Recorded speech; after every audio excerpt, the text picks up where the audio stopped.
그래서 마귀의 유혹에 대처하는 법, 마귀의 유혹을 물리치는 법, How to deal with the devil's temptation, 이런 제목으로 함께 은혜를 나누려고 합니다. 야고보서 4장 1절에서 7절 사이에는 세 가지 명령과 세 가지 약속이 있습니다. 그 첫째는 7절에 마귀를 대적하라, 그리하면 너희를 피하리라는 말씀이고요. 두 번째는 8절에 하나님을 가까이 하라, 그리하면 너희를 가까이 하시리라. 세 번째는 주 앞에서 낮추라, 그리하면 주께서 너희를 높이시리라는 말씀입니다. 이 세 가지는 우리 그리스도인들이 반드시 해야 할 것이고, 이로 인해 우리는 하나님께로부터 아주 복된 삶과 열매를 얻게 되어 있습니다. 오늘은 그 첫 번째로 본문 7절 말씀, 마귀를 대적하라, 그리하면 너희를 피하려는 말씀을 가지고 마귀의 유혹에 대처하는 법, How to deal with the devil's temptation 이라고 하는 제목으로 은혜를 함께 나누겠습니다. 첫째로, 마귀의 유혹과 시험이 아주 숱하게 다가온다는 사실입니다. The devil's temptation and the test are coming. 우리가 이 세상을 살아가느라 하면 집에서도 그렇고 직장에서, 사회에서도 그렇고 교회에서조차도 많은 유혹과 시험이 다가옵니다. 우리에게는 매일같이 이 유혹이 찾아오지요. Everyday temptation comes to us. 그래서 베드로 사도는 마귀가 마치 우는 사자같이 삼킬자를 찾기 위해서 두루 찾아다닌다라고 설명을 하고 있습니다. 지금 이 순간도 유혹받거나 이 유혹에 넘어간 사람들이 많이 있지요. 여러분은 어떤 유혹을 받고 있습니까? 우리가 가장 많이 받는 유혹은 세 가지 영역입니다. There are three areas where are most temptation. 이 유혹은 우리 예수님께서 광야에서 마귀에게 시험을 받은 내용이기도 합니다. 첫째는 정도를 거치지 않고 노력 없이 얻으려고 하는 유혹입니다. 예수님께서 광야에 나가서 40일 금식 기도하신 후 배가 금식했기 때문에 몹시 시장하셨습니다. 바로 그 굶주린 배, 거기에 사단의 유혹이 닥쳐왔습니다. 40일 동안 금식 기도하셨으니 얼마나 시장하셨겠습니까? 3일만 굶어도 눈에 뵈는 것이 없는데 40일간을 물도 안 마셨으니 온전히 40일을 금식하셨다라고 하는 것은 아주 대단한 일입니다. 여러분, 이 금식을 마치면 제일 먼저 하는 일이 무엇인지 아십니까? 금식을 마치면 먹는 문제죠. 먹고 마시는 일이 가장 우선이고 관심입니다. 금식을 해보신 분들은 알겠지만 금식을 하다 보면 먹고 싶은 것이 죄다 다 생각납니다. 통닭도 왔다 갔다 하고요. 아주 두부하고 돼지 비계 쓸어놓은 김치찌개 보글보글 그것도 막 왔다 갔다 하고요. 피자도 왔다 갔다 하고 삼겹살도 왔다 갔다 하고 막 별게 다 왔다 갔다 합니다. 다 먹고 싶어요. 저는 주로 금식 기도를 하고 나면 그 돼지고기 송송 쓸어놓고 김치 넣고 두부 넣고 보글보글 지글지글 보글보글 끓인 그 김치찌개가 가장 먹고 싶더라고요. 여러분은 어떻습니까? 아무튼 금식을 마치면 내가 이 먹고 싶은 거 꼭 제일 먼저 먹고 싶은 거 먹겠다라고 다짐도 해봅니다. 그런데요, 사단은 이것도 이용한답니다. 인간의 그 가장 기본적인 욕구, 이 욕구를 통해서 유혹을 하는 거예요. 자, 그런데 여러분, 이 문제는 단지 배고픔의 문제, 먹는 문제가 아닙니다. 더 중요한 의미가 담겨 있습니다. 이것은 정도를 밟지 않고 노력하지 않고 얻으라고 하는 유혹입니다. 내가 줄였으니 배가 고플 것이 아니냐? 네가 하나님의 아들이라면 이제 쉽게 이 돌들로 떡이 되게 해서 먹으면 되지 않겠느냐? 그런 유혹입니다. 여기에 함정이 있지요. 네가 누구의 아들이냐? 네가 하나님의 아들 아니냐? 너는 그 권세를 힘입고 쉽게 할 수 있지 않느냐? 뭐 복잡하게 일할 필요가 있냐? 마음만 먹으면 내 마음대로 할 수 있지 않느냐? 그리고 배고프고 힘드니 어렵게 하지 말고 쉽게 살아라. 이렇게 유혹을 한단 말입니다. 바로 정도를 밟지 않고 노력 없이 무엇인가를 얻을 수 있다고 유혹하는 거죠. 그런데 이 유혹에 많은 사람들이 쉽게 넘어갔습니다. 모든 사람은 육신의 정욕을 갖고 살고 있거든요. 살아있는 사람은 더 나은 삶에 대한 욕구가 있습니다. 여기에 편법을 통해서 쉽게 하고 쉽게 얻고자 하는 마음이 스며들 때 쉬운 방법이 있다고 하면 그렇게 강구해 보려고 하잖아요. 두 번째는 단번에 모든 것을 얻고자 하는 유혹입니다. 우리 인간 마음에는 한탕주의, 기회주의, 일회주의의 마음이 도사리고 있어서 그냥 한 방에 대박을 터뜨리려고 하는 그런 마음을 다 갖고 있습니다. 사단이 바로 이 마음을 이용해서 시험을 하는 겁니다. 우리 예수님이 받으신 시험이 바로 이 시험이었어요. 우리 예수님을 이 사단이 아주 높은 곳으로 끌고 가서는 천하만국을 보이면서 자기에게 절하면 이 모든 권세와 영광을 주겠다고 유혹했습니다. 단번의 기회로 모든 것을 얻을 수 있다는 유혹입니다. 단 한 번의 기회인 만큼 그 대가도 엄청 컸습니다. 그 대가가 뭡니까? 한 번 절하면 천하만국을 주겠다는 거예요. 엄청나죠? 세상 모든 것을 다 주겠다는 것입니다. 이거 너무나 쉬운 방법입니다. 이 의미를 모르는 사람은 쉽게 여기에 좋아라 하면서 응답할 수 있지요. 그래서 복권을 사고 가상화폐나 카지노, 노름, 경마를 통해서 한탕 벌겠다고 나서는 겁니다. 셋째는 무조건적인 보호와 기적을 바라는 유혹입니다. 우리 믿는 사람들에게는 신비주의적인 성향이 조금씩은 다 있어요. 우리 신앙인들은 하나님의 살아계심, 하나님의 능력의 역사를 믿는 믿음이 있습니다. 그래서 때때로 하나님의 능력을 바랄 때가 많습니다. 그런데 특별히 믿음이 좋은 사람 가운데 신비주의적, 좀 더 나가면 이단적, 사이비적 경향이 참 많습니다.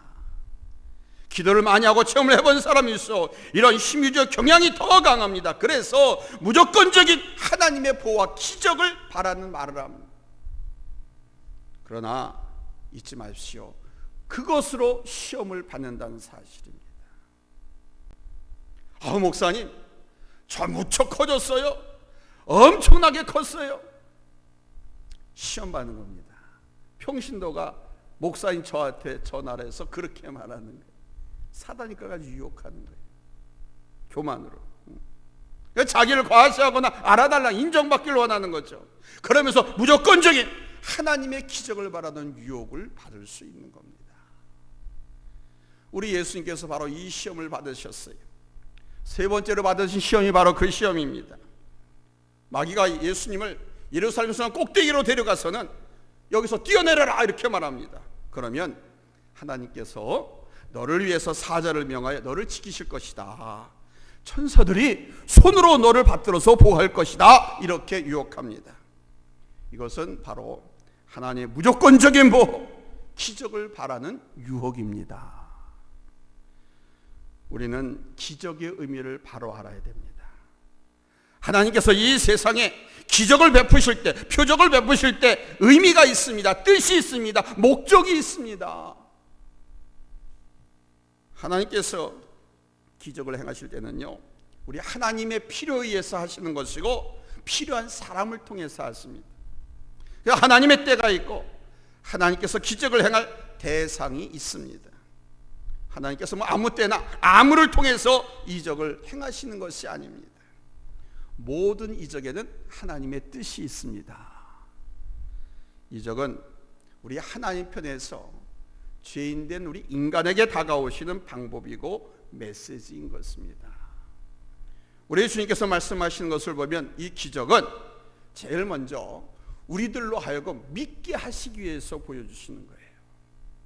제자들과 군중들로 하여금 예수님을 메시아로, 제자들과 군중들로 하여금 예수님을 구약의 예언대로 오신 하나님 아들이라고 하는 것을, 예수님이 전하신 하나님의 나라의 복음을 믿게 하기 위해서 이적을 행하셨다 이거예요.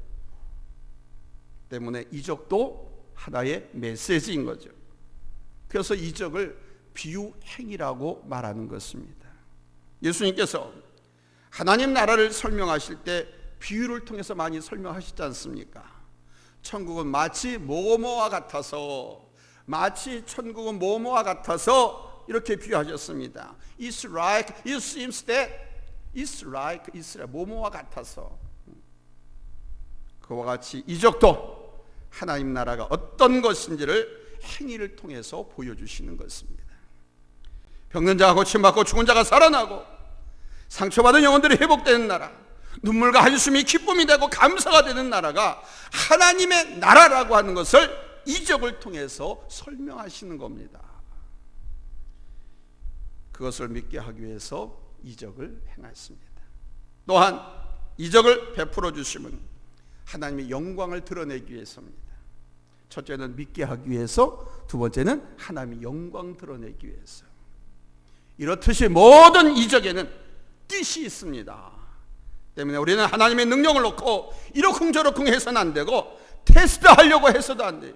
하나님을 시험하지 말라고 그랬거든요. 주 너의 하나님을 시험하지 말라, 주 너의 하나님을 경배하라고 그랬어요. 그래서 시험하면 안 돼요.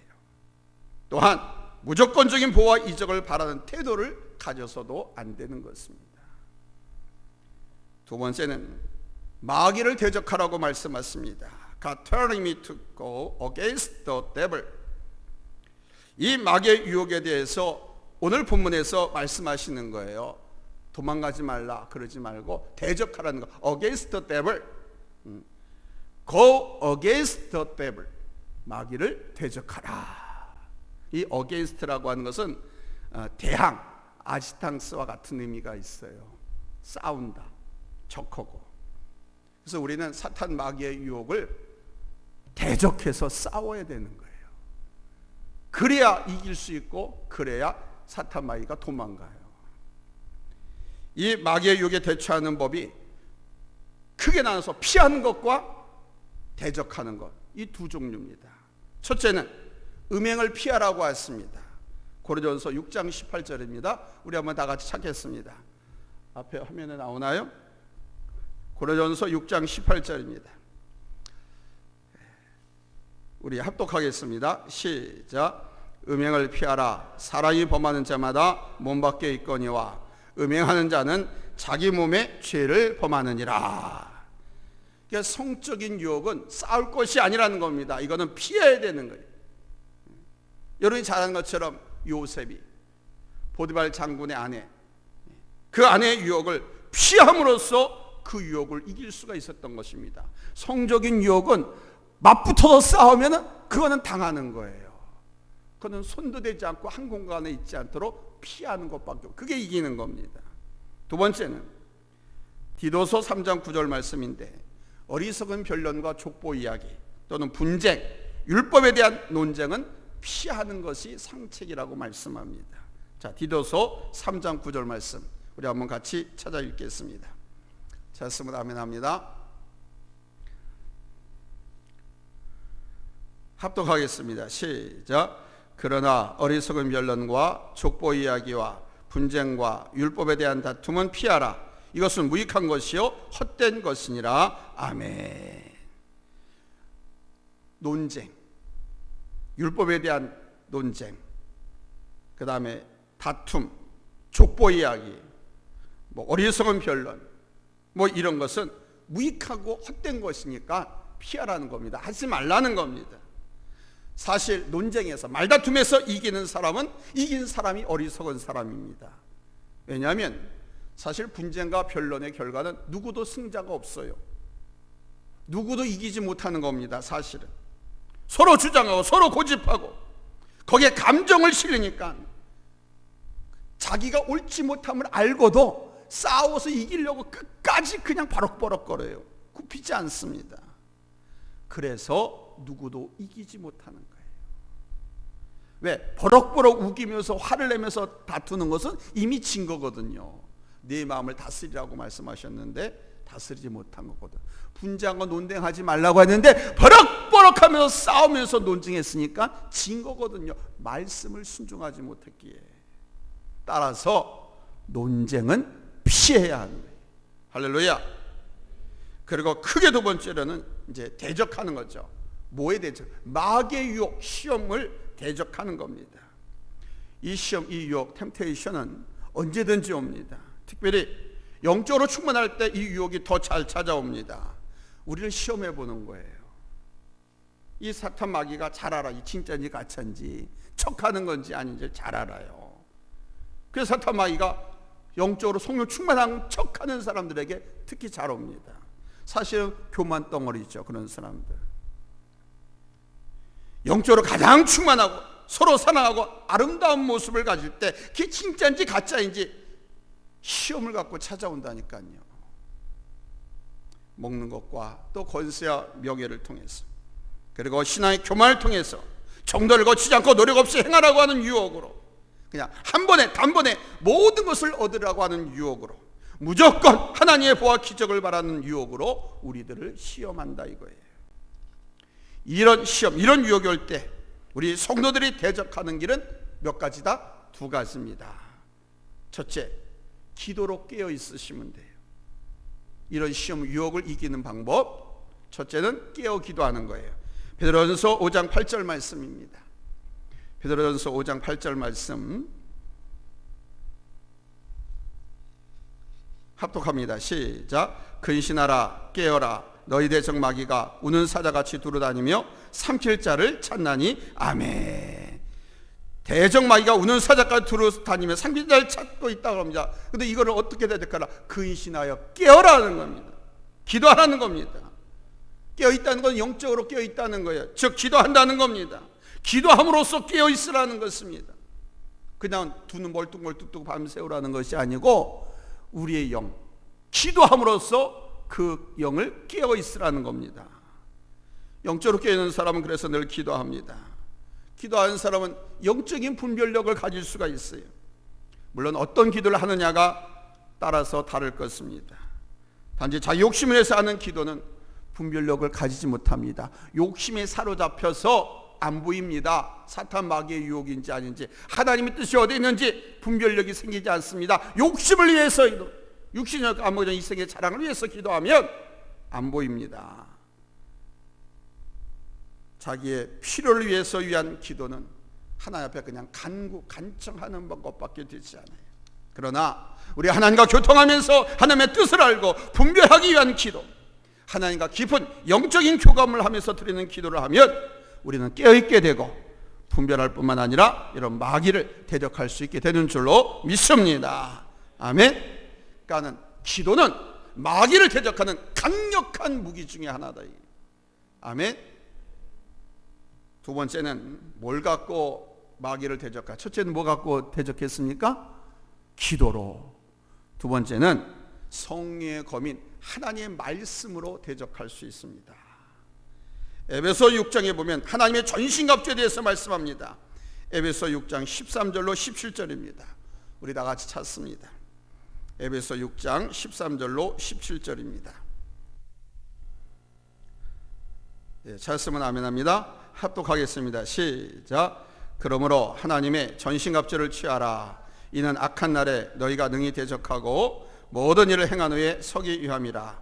그런즉 서서 진리로 너희 허리띠를 띠고 의의 호신경을 붙이고 평안의 복음이 준비한 것으로 신을 신고 모든 것 위에 믿음의 방패를 가지고 이로써 능히 악한 자의 모든 불화살을 소멸하고 구원의 투구와 성령의 검 곧 하나님의 말씀을 가지라. 아멘. 진리의 허리띠, 의의 호신경, 평안의 복음으로 준비된 신, 믿음의 방패, 구원의 투구, 성령의 검 곧 뭐를 가지라? 하나님의 말씀을 가지라입니다. 하나님의 말씀으로 대적하라는 겁니다. 할렐루야, 할렐루야. 이 전신갑주는 13절 말씀대로 마귀를 대적하는 도구예요. 그런데 이 가운데서 마귀를 공격하는 유일한 무기는 성령의 검인 하나님의 말씀입니다. 다른 것들은 뭐 투구를 쓰고 갑옷을 입고 뭐 이런 것들은 내 몸을 보호하는 거 아닙니까? 근데 칼은 상대방을, 마귀를 공격하는 거다 이거예요. 그 칼이 뭐냐? 하나님의 말씀이라는 거예요. 아멘. 하나님의 말씀으로 우리는 마귀를 대적해야 한다는 것입니다. 예수님께서 시험 받으실 때 이 마귀의 유혹을 물리치신 강력한 무기가 바로 하나님의 말씀이었습니다. 돌이 떡이 되어 먹으러 가는 유혹에 대해서는 사람이 떡으로만 사는 것이 아니라 여호와 하나님 입에서 나오는 모든 물씀으로 사는 줄을 내게 알게 하려 하심이라고 하는 신명기 8장 3절의 말씀을 가지고 대적했습니다. 또한 성공 꼭대기로 데리고 올라가서 뛰어내리라고 했지 않습니까?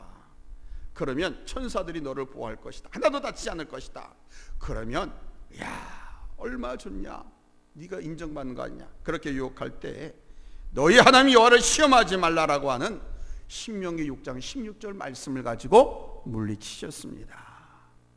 천하만국을 보여주면서 마귀 자기에게 절하면 모든 것을 주겠다고 하는 그 유혹에 대해서는 내 하나님만을 경외하며 그를 섬기며 그의 이름으로 맹세할 것이니라고 하는 그 신명기 6장 13절 말씀을 갖고 물리치셨습니다. 뭐 갖고 다 물리치셨어요? 말씀으로. 마귀의 큰 시험 세 가지에 다 말씀을 가지고 다 물리치셨어요. 이게 성령의 검이다. 아멘. 그리하면 너희를 피하리라고 말씀하십니다. 이 세 번째 대지입니다. He says he'll avoid you if you do. 우리가 이렇게 하나님의 말씀에 순종해서 기도로 물리치고 하나님의 말씀을 가지고 대적하고 물리치면 우리가 피할 수 있다. 아멘. 이것이 승리의 길이죠. 기도로 깨어있고 유혹일 때 말씀으로 대적할 때 마귀는 더 이상 우리를 넘어뜨릴 수 없다는 것을 알고 우리에게서 떠나간다 이거예요. 이 기도와 말씀이란 무기 앞에 감당할 수 있는 세상엔 그 어떤 것도 없습니다. 이 세상에 그 어떤 것도 이 기도와 말씀 앞엔 다 무용지물입니다. 뿐만 아니라 우리가 이 유혹을 이기면 우리는 하나님의 은혜를 덧입게 되는 거예요. 아멘. 예수님께서 마귀의 유혹을 그렇게 말씀으로 물리치시자 하나님께서 천사들을 보내서 수종들게 하셨다 이렇게 밝히고 있지 않습니까? 마태복음 4장 11절입니다. 확인합니다. 마태복음 4장 11절 찾으면 아멘합니다. 합독합니다. 시작. 이에 마귀는 예수를 떠나고 천사들이 나와서 수종드니라. 아멘. 그러니까 우리가 모든 유혹을 이길 때 하나님은 우리를 인정하실 겁니다. 이런저런 유혹이 왔을 때 지면 아이고 저 믿음이 없네, 하나님 말씀에 서지 못했네, 기도하지 않았네, 그 하나님께 인정받지 못하게 되죠. 깨어 기도하고 있으라 그러고 하나님의 말씀을 가지고 물리치라고 했는데 우리가 지면 하나님께 인정을 받지 못하는 거예요. 여러분을 보호하시고 여러분을 통해서 하나님의 크고 놀라운 일, 아름다운 일, 우리가 모든 시험을 이길 때, 유혹을 이길 때 하나님께서는 그 일을 우리에게 행하시는 겁니다. 그리고 여러분은 진정으로 자유한 사람이 될 것이고 평강과 안식을 누리는 삶을 살게 될 줄로 믿습니다. 믿음이 이깁니다. 기도와 말씀이 이기게 됩니다. 성령 충만함으로 갈 때 이길 수 있습니다. 믿습니까? 믿습니까? 할렐루야. 이제 여러분 안에 이 기도와 말씀, 믿음, 성령 충만, 이 충만함으로 모든 유혹을 이기는 삶이 되시고 그 안에서 자유와 안식을 누리시고 하나님의 놀라운 일들을 경험하고 행하는 성도들의 삶이 되시기를 예수님의 이름으로 축원합니다. 할렐루야. 기도합니다.